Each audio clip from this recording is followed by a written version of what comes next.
꿈꾸는 자가 아름답다란 말이 있습니다. 아마 짐작컨대 그런 책도 있을 것 같아요. 왜 그런가 하니까 현실을 바라보면 참 만족스럽기가 정말 어려워요. 현실을 보면 암담하기도 하고 아무런 희망이 없는 듯 하지만 장래의 소망을 가지고 있으면 이 어려운 현실을 이겨나가기에 참 쉽고 용기를 얻을 수 있는 거죠. 그래서 현실은 어려운데도 이 현실에 좌절하지 아니하고 이겨내고 나가는 방법 중에 하나가 장래의 꿈을, 장래 귀한 소망을 가지는 것이죠. 그래서 이런 부분에는 분명히 책들이 많이 나와 있으리라고 생각합니다. 그래서 여러분, 좋은 꿈을 꾸고 있는 사람, 좋은 꿈을 소망하며 사는 사람, 정말 행복한 사람입니다.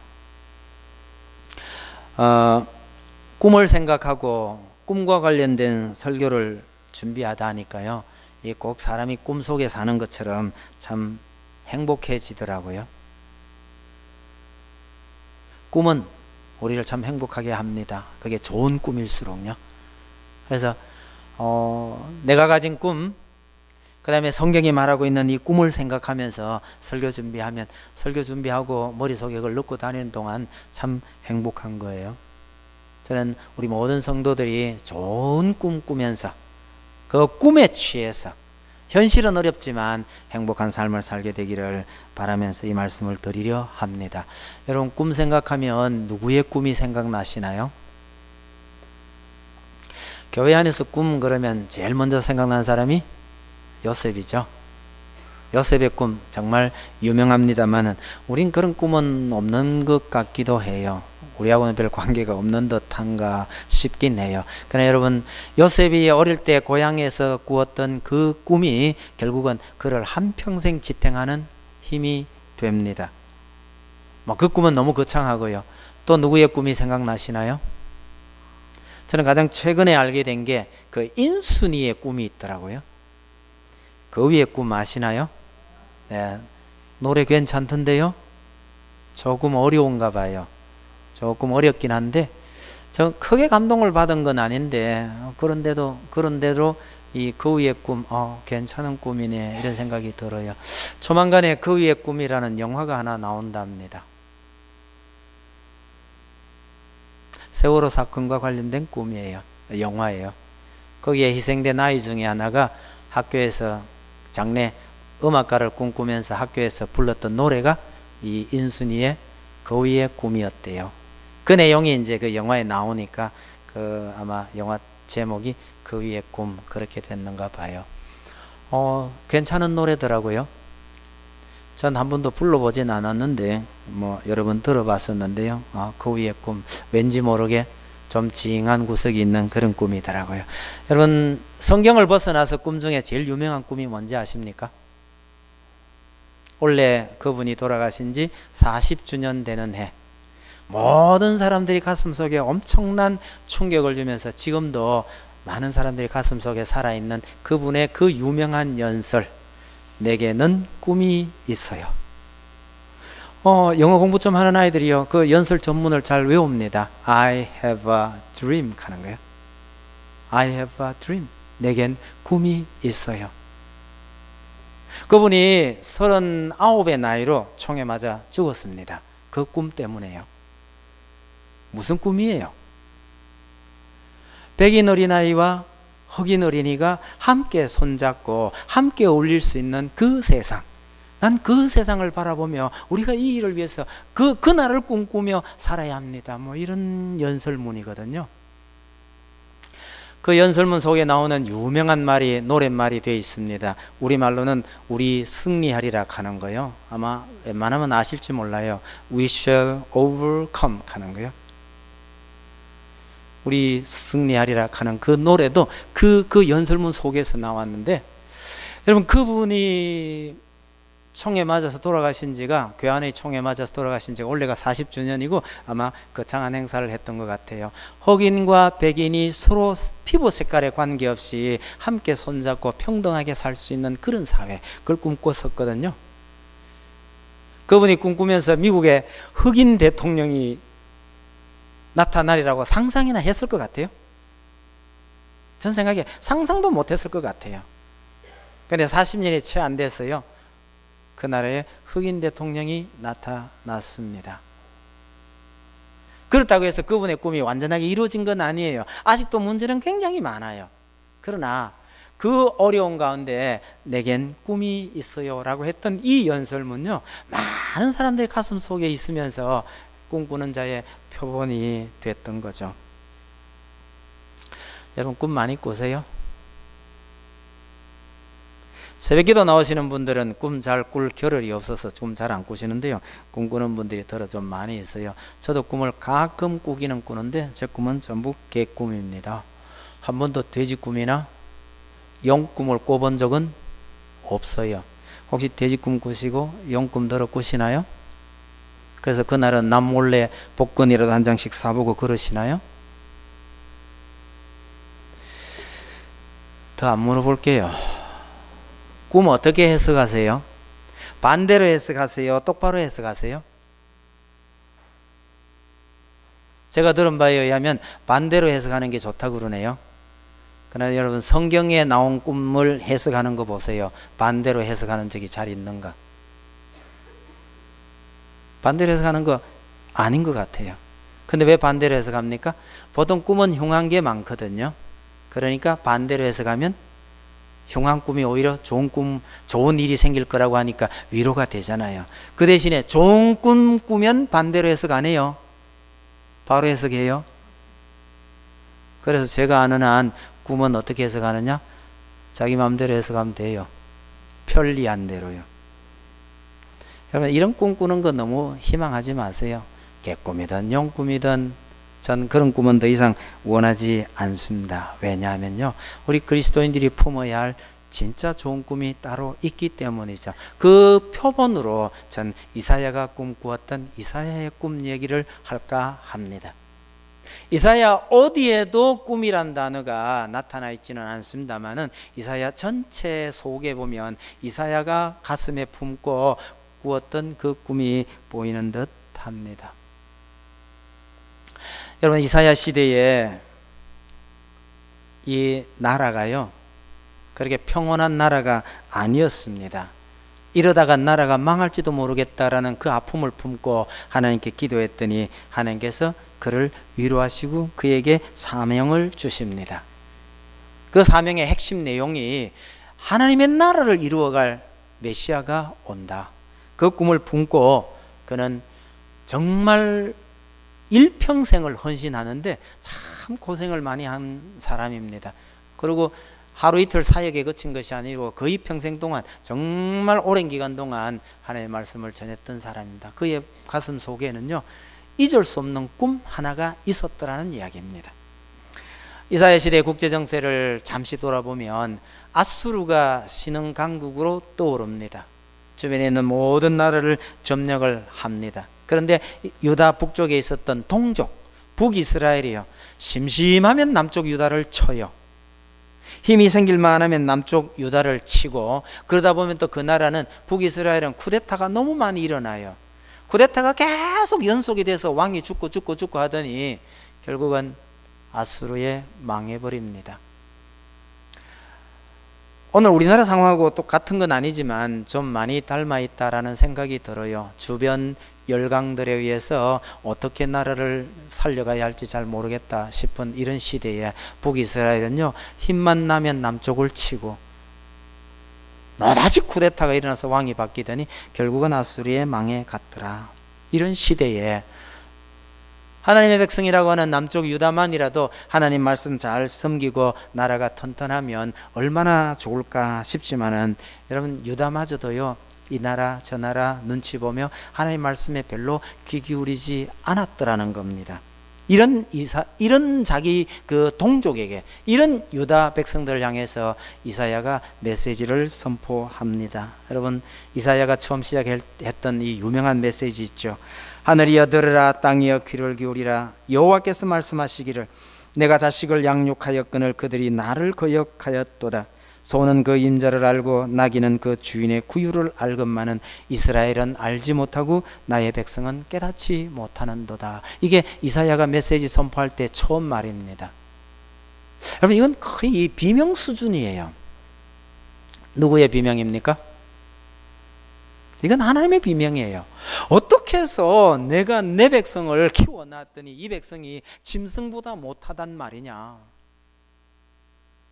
짐승보다 못한 짓 하고 있으면 그 다음 어떻게 되나요? 여러분, 자식이 아버지를 몰라보고 망나니 짓을 하면 그 다음 어떻게 되나요? 매맞아야죠. 여러분, 이사야가 이렇게 외쳐서 백성들이 그 말을 듣고 돌이킨다면 얼마나 좋았을까요? 어떤 목사님이 그래요.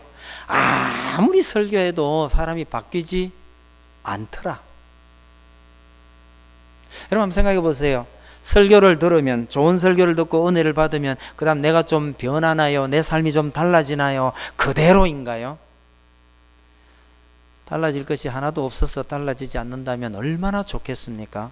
내가 생각하기에 하나님의 말씀 듣다 보니까 이건 좀 내가 좀 달라져야 되겠다라는 생각이 드는데도 여러분, 설교 말씀 갖고 사람이 잘 안 바뀌어집니다. 선지자도 마찬가지예요. 그렇거나 말거나 선지자는 하나님의 말씀을 외쳐야 합니다. 목사도 마찬가지예요. 내가 설교하는데 왜 이렇게 안 바뀌냐 싶어도 외쳐야 하는 거예요. 여러분, 아이 키우는 엄마가요, 잔소리 몇 번 한다고 아이들 바뀝니까? 안 바뀌죠. 그럼 잔소리 그만둬야 하나요? 안 듣고 안 바뀌어도 잔소리는 계속 해야 되죠? 마찬가지예요. 그 잔소리 언제까지 해야 됩니까? 시집가면 끝인가요? 택도 없는 소리 하지 마세요. 시집 보내서 절대로 끝 아니에요. 더 골치 아픈 거 달고 나타난대요. 여러분, 선지자도 목사도 엄마도 왜 자꾸 엄마만 얘기하고 아빠는 얘기 안 하나요? 잔소리 해야 할 주 임무는 엄마 몫이죠? 그래서 그런 겁니다. 언제까지요? 여러분, 하나님의 특별한 은혜가 임할 때까지 우리는 해야 하고 잔소리해야 되고 말씀 선포해야 되고 그런 거예요. 쉽게 말해서 하나님의 특별한 은혜가 임하지 않고는 안 되는 거예요. 하나님의 그 답답한 심정을 이스라엘 백성들에게 그렇게 외치되고 있는데 이사야가 믿었던 왕이 죽었어요. 우시아 왕이 죽었습니다. 여러분, 우시아 왕은 이스라엘의 참 위대한 왕으로 꼽히지만 적대국에 의해서 아수르의 기록에도 보면 그 지중해 연안 국가의 우두머리 왕이라는 표현이 나올 정도로 나라를 잘 다스렸고 나라를 부강하게 이끌었던 그 왕입니다. 그런데 그 왕이 죽은 거예요. 이사야가 사역하고 있던 동안에요. 주변에 아수르가 강대국으로 일어나서 지금 온 세상을 점령해 가고 있는데 믿었던 왕이 죽었으니 이사야가 얼마나 고민이 됐겠어요. 가뜩이나 하나님의 말씀에 순종하지 않는 이 백성들을 앞에 두고 이 나라가 장차 어떻게 될까 고민하다가 그가 하나님 앞에서 간절히 기도할 때에 하나님의 위로가 임합니다. 하나님께서 높은 보좌에 앉으셔서 그에게 그 하나님의 영광을 보여준 것이죠. 이사야야, 네가 진짜 믿고 의지해야 될 왕은 우시아 왕이 아니다. 누구란 말이죠? 나 여호와가 네가 정말 믿고 바라야 할 왕이니라, 이런 뜻입니다.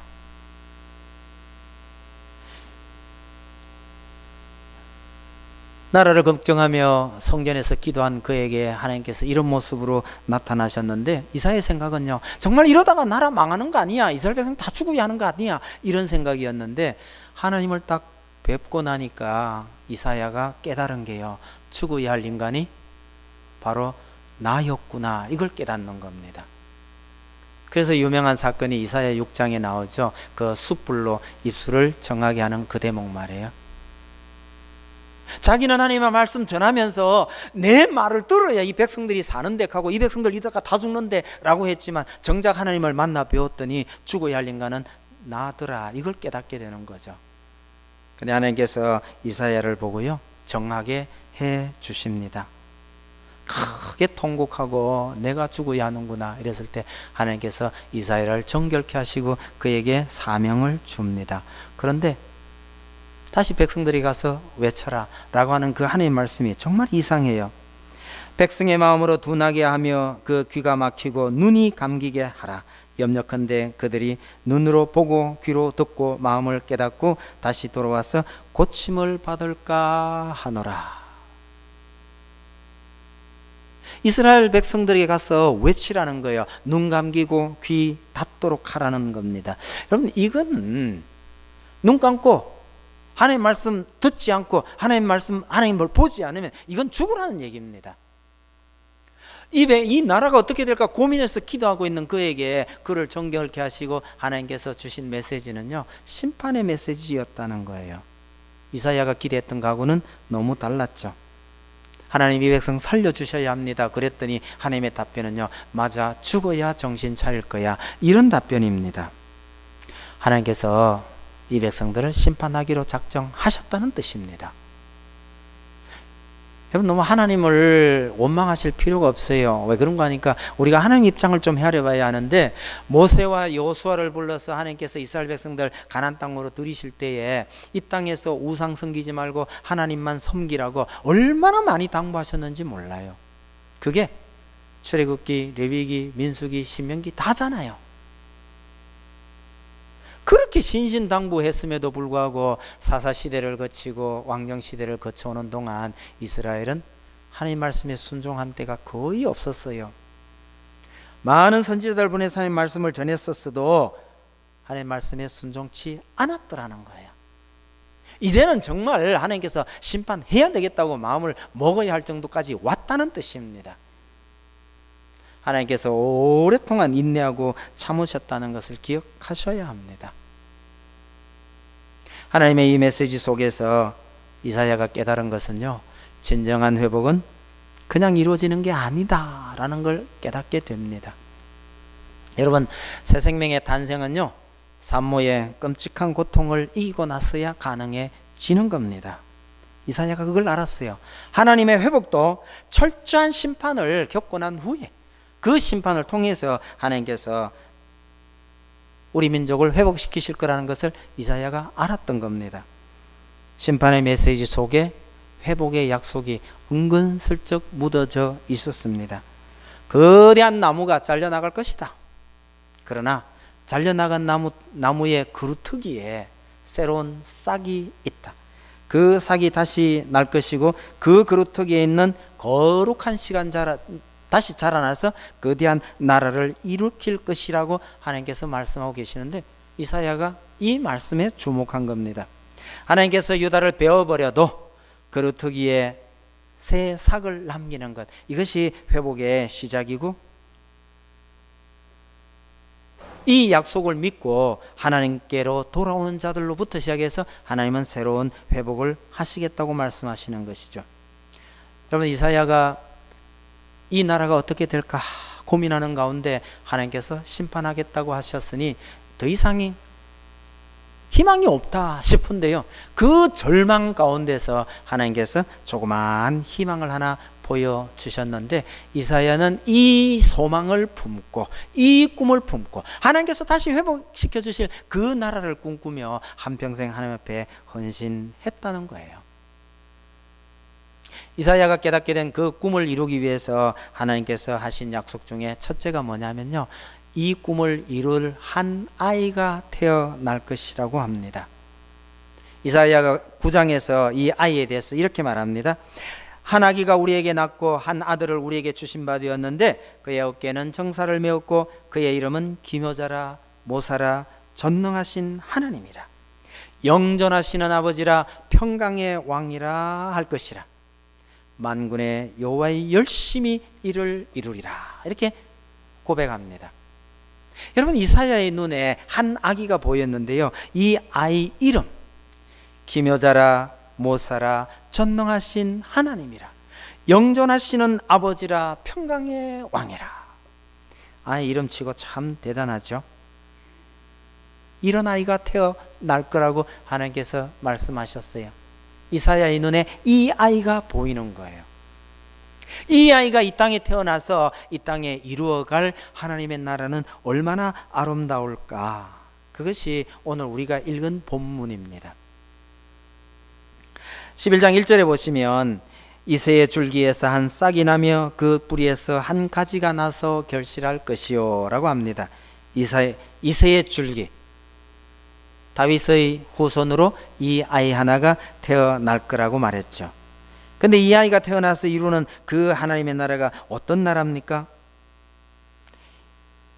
6절부터 보시면 나오죠.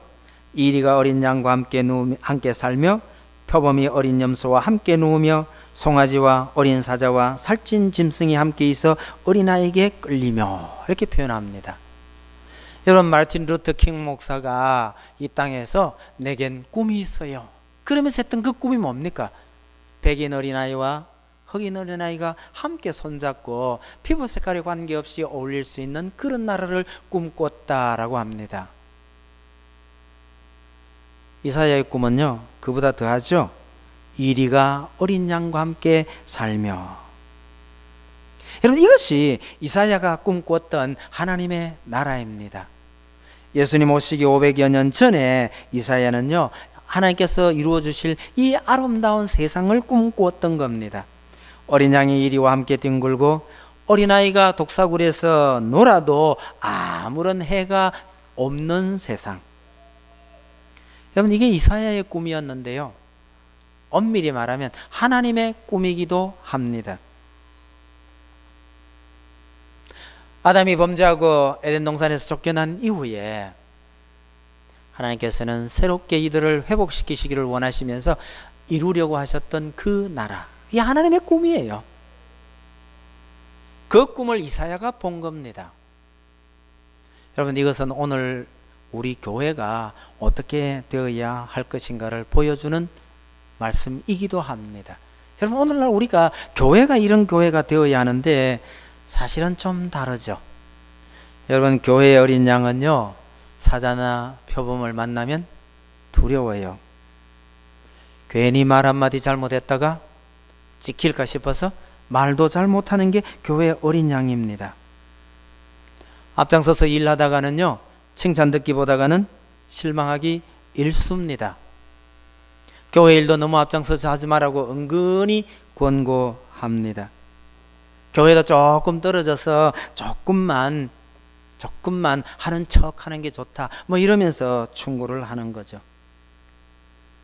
여러분, 교회 안에 사자는 사자끼리, 이리는 이리끼리 서로 경계하면서 지내고 있는 겁니다. 만나면 겉으로는 웃고 있는데 속으로는 비난하기도 합니다. 어떤 경우에 교인들이 대체로요, 얼굴에 가면을 쓰고 교회 생활을 하는 경우가 참 많아요. 성도들 가운데는요, 하나님보다 더 무서운 분들도 적잖게 있어요. 이게 교회의 아픈 현실입니다. 옛날에 어떤 장로님이 교회에서 해서는 안 될 잘못을 저질러서 치리를 받았던 것 같아요. 그분이 1년 동안 자숙하고 결국은 당에서 해벌이 됐습니다. 그런데 10년이 지난 후에 그 장로님 했던 얘기 중에는 그런 말씀이 있어요. 하나님께 용서는 바로 받았는데 교회의 용서를 받는 데는 1년이 걸렸대요. 그런데 성도들에게 용서받는 데는요, 10년이 걸렸답니다. 여러분, 무슨 말씀인지 이해가 가시죠? 여러분, 이 교회에 오래도록 계셨던 분들에게 부탁합니다. 저 사람이 10년 전에 어떻게 했지, 저 사람이 20년 전에 이랬지, 이걸 오래 계셨던 분들은 다 기억하고 있어요.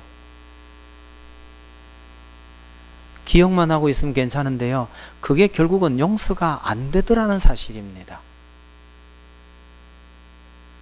하나님은 즉시 용서하셨는데 교회가 용서하는 데는 1년이 걸렸는데 성도들이 용서하는 데는 10년이 걸리더라. 여러분, 교회가 겉으로는 다 웃고 있는 듯한데 속으로 이러고 있는 걸 보면 참 가슴이 아픕니다만은 제가 보아온 대부분의 교회 모습이 사실은 좀 그렇더라는 사실입니다. 참 안타까운 거예요. 여러분, 이사야가 꿈꾸었던 이 아름다운 세상은 사실은요, 예수님께서 다시 오셔야 이루어질 겁니다. 그러나 우리가 살아있는 동안 이 땅에서도요, 이 비슷한 흉내라도 낼 수 있는 교회가 이루어졌으면 얼마나 좋을까, 그런 소망을 품어 봅니다. 그러려면요, 물지 않는 사자가 많아야 해요. 사자는 사자인데 물지를 않아요.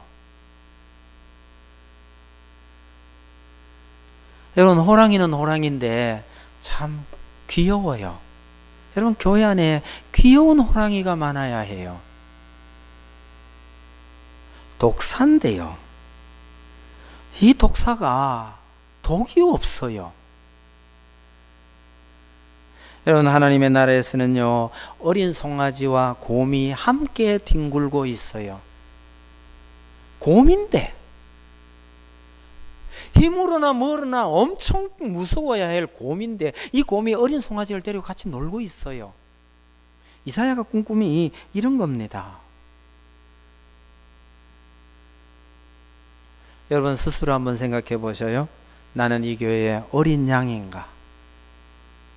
아니면요, 곰인가? 독사일 수도 있어요. 그런데 이 나를 두려워해서 가까이 오지 않는 사람이 있다면 내가 독을 품고 있는 독사란 얘기가 돼요. 내가 분명히 사자고 호랑인데 사람들이 겁을 안 내.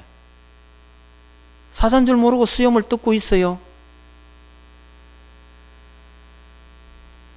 여러분, 우리 교회에 사자나 호랑이나 곰이 이런 어린 나이와 같이 어린 양과 함께 뒹굴 수 있는 그런 교회가 되기를 간절히 소망합니다. 그런데 이사야는요, 어떻게 해서 그런 나라가 이루어지느냐를 우리에게 분명히 보여줍니다. 오늘 보셨던 말씀 중에 9절 한번 보세요. 내 거룩한 산 모든 곳에서 해됨도 없고 상함도 없을 것이니 이는 물이 바다를 덮음같이 여호와를 아는 지식이 세상에 충만할 것임이니라, 이러죠. 여러분, 여호와를 아는 지식이 충만할 때에 이런 세상은 이루어지는 겁니다. 그래서 여러분, 이사야는 하나님의 말씀을 전하기 위해서 하나님의 이 말씀을 전하느라고 평생 헌신을 했습니다. 그가 모셨던 왕이 한 4명쯤 돼요. 여러 왕을 거쳐가면서 말씀을 전했으니까 굉장히 오래도록 말씀을 전했죠. 전해오는 이야기하면 그 악한 왕 므낫세 시대에 톱에 잘려서 죽었다고 말합니다. 이 꿈을 품고 이 아름다운 세상을 꿈꾸며 이사야는 하나님의 말씀을 그렇게 전했던 거죠. 전한 것만으로 그치지 아니하고요, 그는 어떤 책과 비교할 수 없는 너무너무 아름다운 책 이사야서를 기록해서 우리에게 넘겨주었습니다. 여러분, 이사야서가 얼마나 아름답고 귀한 책인지 한번 읽어보시기 바랍니다. 너무너무 아름다운 책이에요.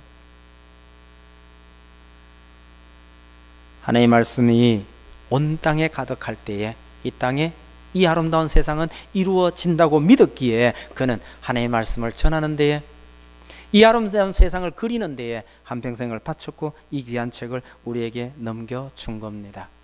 여러분, 이사야 이 꿈이 이사야를 이어서 많은 사도 선지자들에게 전해집니다. 대표적인 인물이 사도 바울 아닐까 싶어요.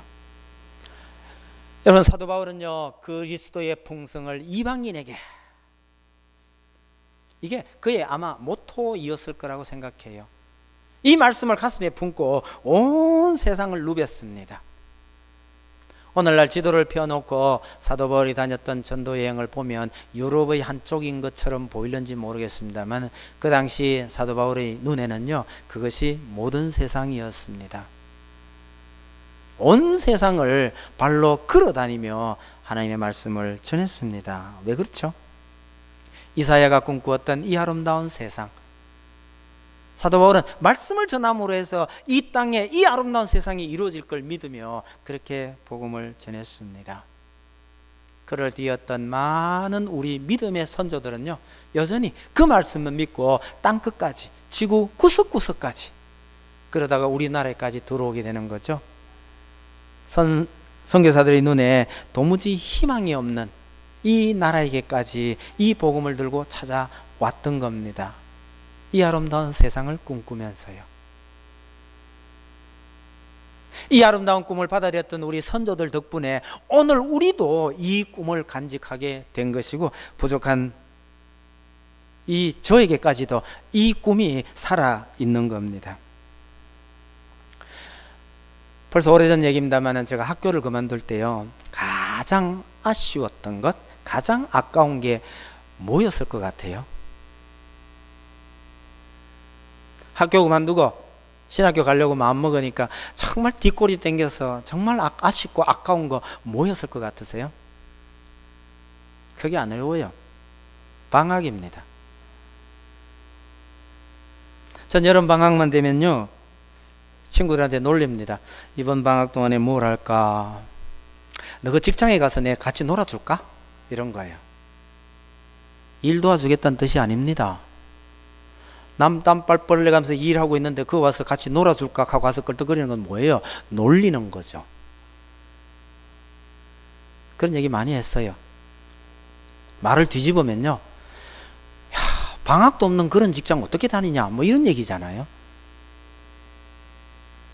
근데 신학교 가려고 생각을 딱 해보니까 목사가 되고 나면요, 방학요? 없어요. 방학이 없는 세상. 출퇴근도 없잖아요. 그걸 생각하니까 가슴 한쪽 구석이 답답해 오는 거예요. 좀 죄송합니다. 뜻밖일는지 모르겠지만 방학 없는 세상을 어떻게 사나, 이런 느낌이요, 굉장히 강했습니다. 쉽지 않았더란 얘기죠. 근데 그게 얼마나 쓰잘데기 없는 생각이었던지 지금 생각해 보면요, 방학이 뭐예요? 저는 서울 올라오고 난 이후에 일주일에 한 두세 번씩 새벽 도시락 사고 나옵니다. 새벽에 왜 도시락 사고 나와요? 새벽기도 나오고 집에 왔다 갔다 할 겨를이 어디 있어요? 한 자라도 더 봐야 되고 조금이라도 더 살펴야 그 다음 공부할 거 하는데요. 저녁에도 집에 가는 날이 별로 없어요. 아니, 방학이 그렇게 아깝던 사람이요, 밤낮이 따로 없고 세상에 밤낮으로도 부족해가 새벽에 또 공부만 만들어가 공부하자 그러고 왜 이러나요? 여러분, 하나님의 말씀을 배우고 가르치고 전하는 것이요, 우리가 이 땅에서 얼마나 행복해질 수 있는 것이고 얼마나 아름다운 세상을 만들어갈 것인지를 알고 나면 이 일이 방학 맞아서 빈둥빈둥거리고 노는 것보다가요, 이게 더 복되고 기쁜 일이라는 느낌이 확 와닿아 버리니까 방학요, 잊어버렸어요. 그냥 교회에서 살아요. 왜요? 이게 행복이기도 해요.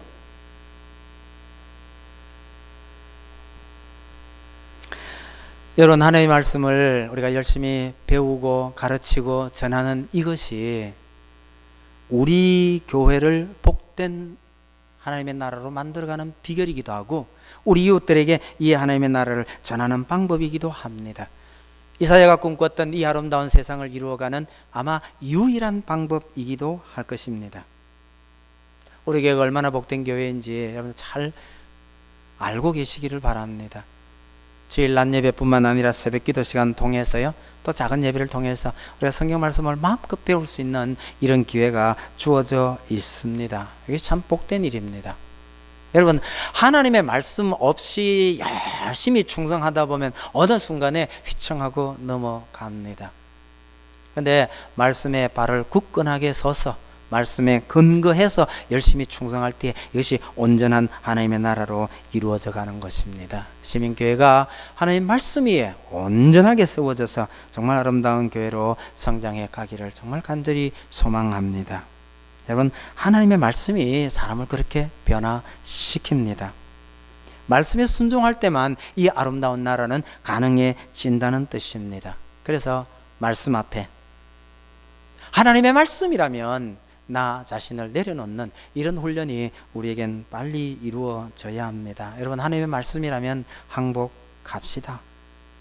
말씀 따로 행동 따로, 이건 있을 수가 없는 거죠. 아브라함에게 어느 날 하나님의 말씀이 임합니다. 고향을 떠나라. 여러분, 이게 가능한 말씀입니까? 우리 모두에게 이건 거의 불가능에 가깝습니다. 그런데 아브라함은 그 길을 떠나죠. 어느 날 하나님께서 모세를 불러서 애굽에 가서 내 백성 구해내라 이럽니다. 모세 생각이에요. 이게 도대체 가능하기나 한 말입니까? 하나님, 지금 제 나이가 80입니다. 그런 일 맡기시려면 나이 40에 애굽에 왕자로 있을 때 그때 맡기셔야지, 이게 무슨 말이나 됩니까? 뭐 그런 심정이 있지 않았을까요? 못한다고 그렇게 사양을 해도 하나님께서 가라. 결국 가죠.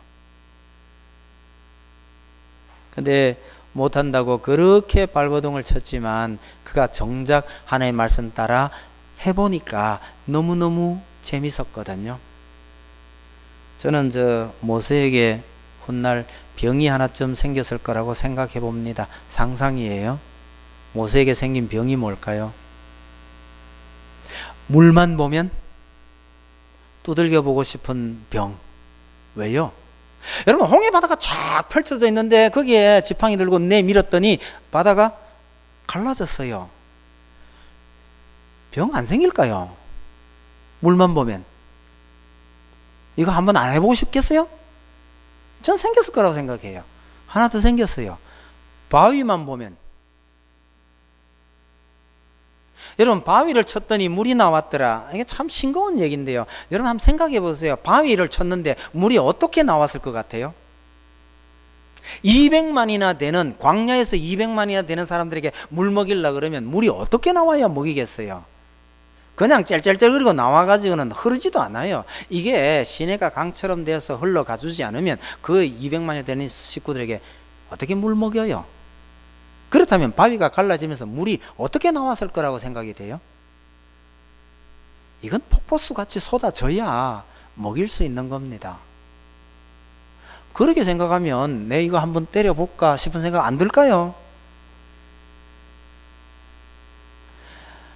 그렇게도 못한다고 발버둥 쳤던 그가 억지로 하나님의 말씀에 밀려가지고 해봤더니 세상에 이만큼 재밌는 일이 없어지는 거예요.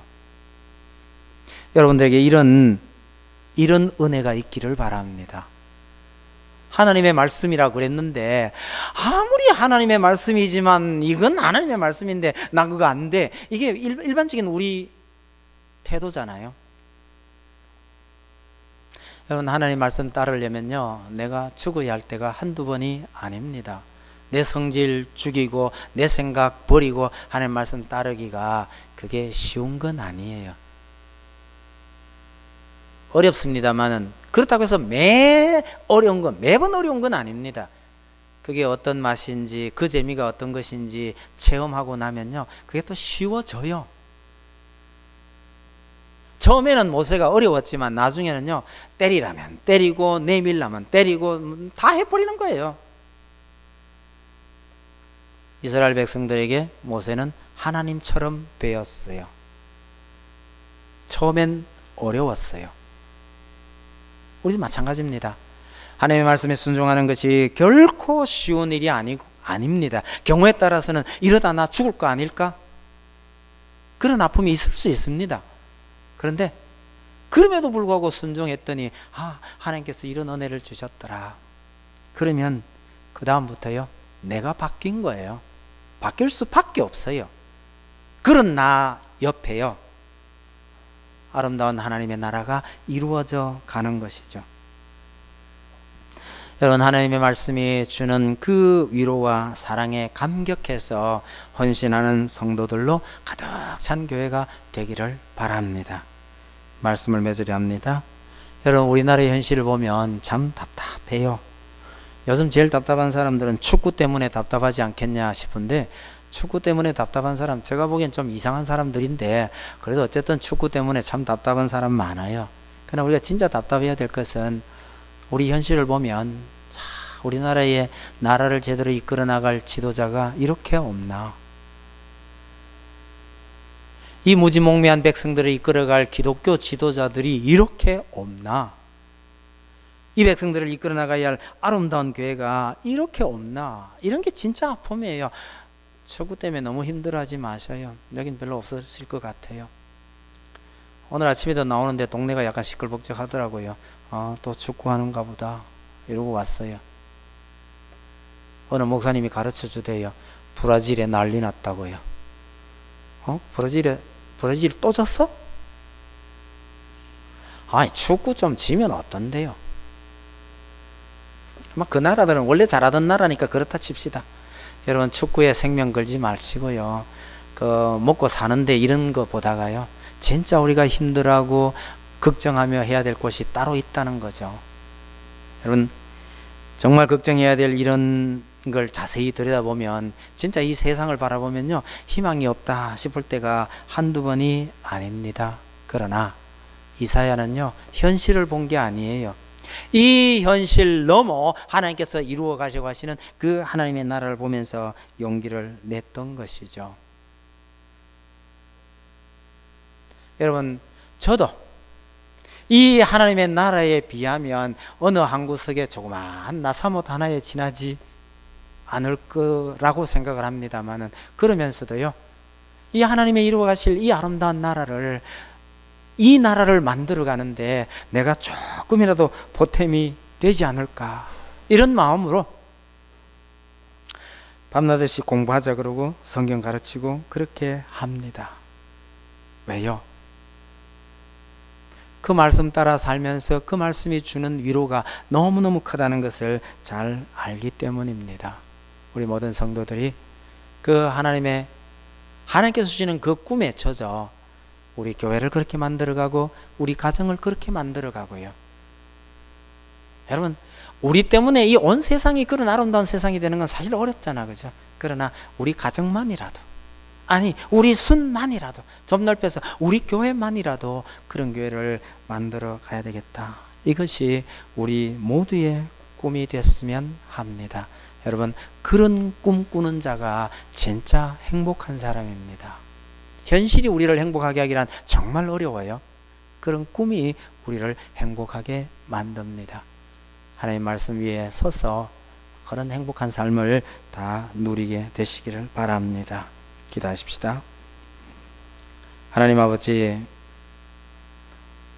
나라가 어떻게 될지 알 수 없는 그 좌절스러운 상황 속에서 하나님께서 보여주신 그 아름다운 꿈을 품고 이사야가 한평생 헌신한 것을 오늘 함께 묵상해 봅니다. 이사야가 품었던 그 꿈이 우리 하나님 아버지의 꿈이요, 우리에게 믿음을 전해준 우리 선조들의 꿈이었다는 것을 기억하면서 이것이 오늘 우리의 꿈이 되기를 간절히 소원합니다. 우리에게 무슨 능력이 있는 것이 아닙니다. 하나님의 말씀이 우리 속에서 살아 역사할 때에 내 가정, 내 교회가 이런 아름다운 나라가 될 것을 확신합니다. 하나님께서 주신 이 꿈을 가슴에 품고 우리가 다시 하나님 앞에 서는 그날까지 정말 행복한 삶을 살아갈 수 있는 꿈꾸는 자가 다 되게 해 주옵소서. 예수님 이름으로 기도하옵나이다. 아멘.